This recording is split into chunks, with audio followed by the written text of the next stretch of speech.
धाकड़ खबर के news room से मैं आपके साथ हूं अकरम रईस खान। धाकड़ खबर, बेखौफ जुबान, बेबाक अंदाज।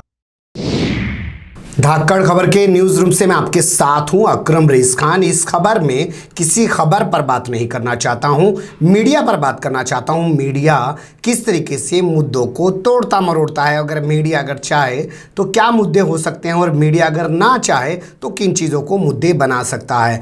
एक शेर से अपनी बात की शुरुआत करना ज़्यादा बेहतर होगा, आप लोगों को भी शायद पसंद आएगा। रगों में दौड़ते रहने के हम नहीं कायल, रगों में दौड़ते रहने के हम नहीं कायल, जो आँख ही से न छलके वो लहू क्या है। वो मीडिया ही क्या है जिसकी आवाज़ सच्चाई की ना हो, और वो रात दिन चिल्लाता रहे कि भोंपू मीडिया भोंपू मीडिया भोंपू मीडिया बनकर। लेकिन जो मीडिया है अगर वो कुछ दिखाए तो उसका असर होता है, उसका असर दिखता है। वो ज़बान वो बोले कि जो ज़बान आम इंसान की हो, यानी कि रगों में दौड़ते रहने के हम नहीं कायल। जो रगों में दौड़ रहा है हम नहीं चाहते ऐसा मीडिया। जो आँख ही से न छलके वो लहू क्या है, ऐसा हमें लहू चाहिए जो आँख से छलकता हुआ दिखाई देता हो, जिसकी आंखों में दर्द हो, वो मीडिया में दिखाई देना चाहिए। मीडिया के चरित्र पर बात करने से पहले आपको एक चीज़ और छोटी सी बता देता हूँ।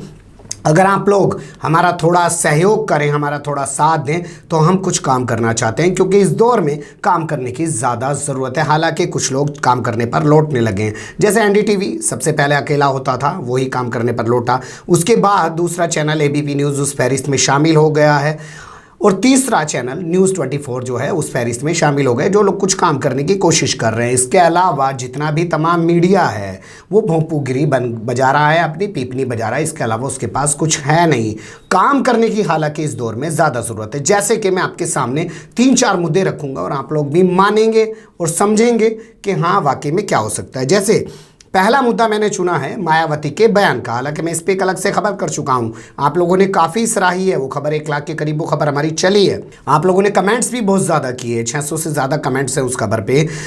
तो पहला मुद्दा यही है कि देश को मजबूत सरकार चाहिए या मजबूर सरकार चाहिए। ये मायावती का स्टेटमेंट था। इस स्टेटमेंट के पीछे बहुत सारी चीज़ें निकाली जा सकती थी, लोगों से इस पर बात की जा सकती थी। हम भी चाहते हैं कि जनता के बीच इस मुद्दे को लेकर जाएं और उनसे पूछें कि उनको कैसी सरकार चाहिए, मजबूत या मजबूर सरकार। साथ ही हम लोगों से पूछें कि मजबूत सरकार होनी चाहिए या फिर देश के अंदर मजबूत नागरिक होना चाहिए। जो लोकतंत्र के अंदर एक नागरिक के अधिकार हैं वो ज़्यादा मजबूत होने चाहिए कि सरकार के नागरिक ज़्यादा मजबूत होने चाहिए। होना तो यही चाहिए था। जो पूरा मीडिया है मायावती के इस बयान के बाद वो जाता पब्लिक के बीच में, लोगों से पूछता कि आपको कैसी सरकार चाहिए, मजबूत के मजबूर।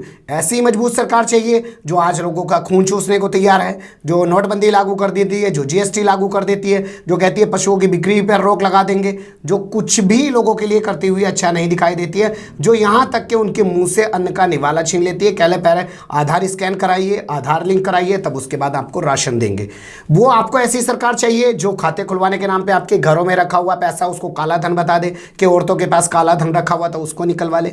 वो सरकार आपको चाहिए। कैसी सरकार आपको चाहिए, मजबूर या मजबूत? इस पर पब्लिक से बात की जानी चाहिए थी। मैं भी यही सोचता हूं कि इस पर पब्लिक से ज़्यादा बात की जानी चाहिए थी, लेकिन हमारे संसाधन नहीं है। दूसरा मुद्दा मैंने जो चुना है वो भी आपके सामने रख रहा हूँ। उत्तर प्रदेश के सीएम हैं आदित्यनाथ योगी। पिछले 16 महीने से वो सरकार चला रहे हैं यहाँ पर, और उन्होंने कहा कि पुलिस के अंदर लोगों का विश्वास जगा है। जो यूपी की पुलिस है उसके अंदर लोगों का विश्वास जगा है, और अब लोग जो है पुलिस का ज़्यादा सम्मान करने लगे हैं, लोगों में कानून के प्रति भरोसा पैदा हुआ है। अब उन्होंने तो कह दिया, भोंपू मीडिया ने दिखा दिया।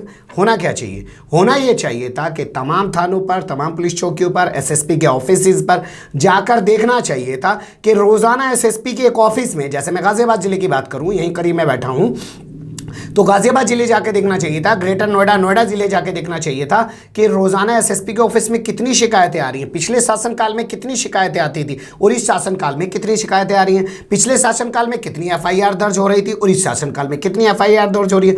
दूसरे उन लोगों से बात करनी चाहिए थी जो वहां पर भटक रहे हैं, घूम रहे हैं, कि क्या आज आपको आदित्यनाथ योगी के आने के बाद, 16 महीने की सरकार चलने के बाद, क्या आपको पुलिस में भरोसा है? क्या पुलिस आपको इंसाफ दे रही है? ये लोगों से पूछना चाहिए देता।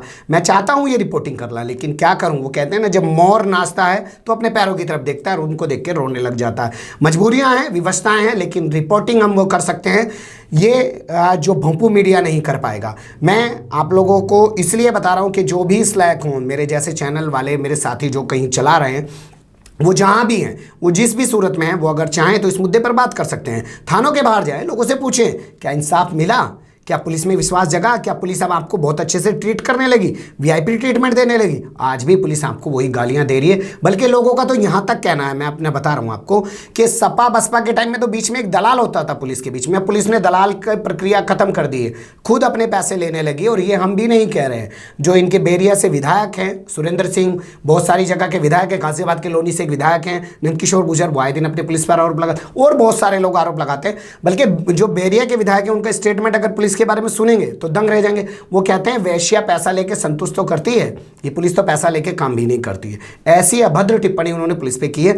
होना क्या चाहिए कि लोगों से जाके पूछना चाहिए। तीसरा मुद्दा आपके सामने रखता हूं, वो भी आपको लगेगा, हालांकि मुद्दे मैंने खुद चुने हैं, आपको लगे, अगर सहमत हो तो भी, ना सहमत हो तो भी, आप लोग अपनी राय दे सकते हैं। तीसरा मुद्दा क्या है, मोदी के सामने विपक्ष के पास नहीं है कोई बड़ा नेता, धांसू नेता, दमदार नेता। तो यहाँ ये सवाल पैदा होता है और मैं चाहता हूँ कि लोगों से जाके पूछा जाए, ये भारत का लोकतंत्र है या अमेरिका का लोकतंत्र है? यहाँ कोई अमेरिका के राष्ट्रपति का चुनाव हो रहा है या यहाँ कोई प्रधानमंत्री का डायरेक्ट चुनाव होता है? यहाँ के लोग क्या प्रधानमंत्री का चुनाव करते हैं? जो बात की जा रही है मोदी के सामने नहीं है कोई चेहरा, भाई हमें कोई प्रधानमंत्री नहीं चुनना है डायरेक्ट। हमारे देश का जो लोकतंत्र है वो सांसद चुनता है, और सांसद चुनने के बाद इकट्ठे होते हैं और फिर वो संसदीय दल का नेता चुनते हैं, वो प्रधानमंत्री होता है। ये कहां से प्रक्रिया शुरू कर दी है? लेकिन भोंपू मीडिया जो है, क्योंकि पैसे मिले हुए चाटुकारी करने के लिए, दलाली करने के लिए, अपनी चमचागिरी करने के लिए, उसमें वो लगा है, वो इनसे पर बात नहीं करता है।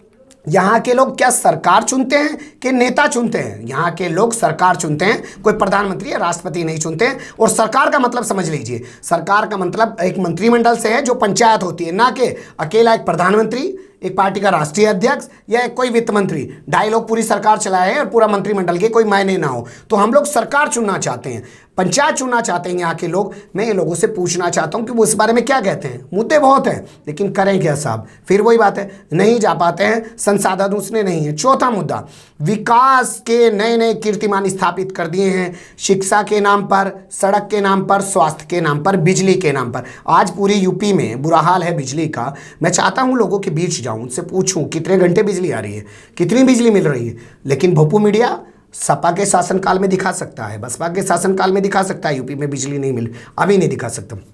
अस्पतालों की हालत जाके देखिए, आपको रेबीज के इंजेक्शन नहीं मिल रहे हैं दिल्ली एनसीआर के गाजियाबाद हॉस्पिटल में।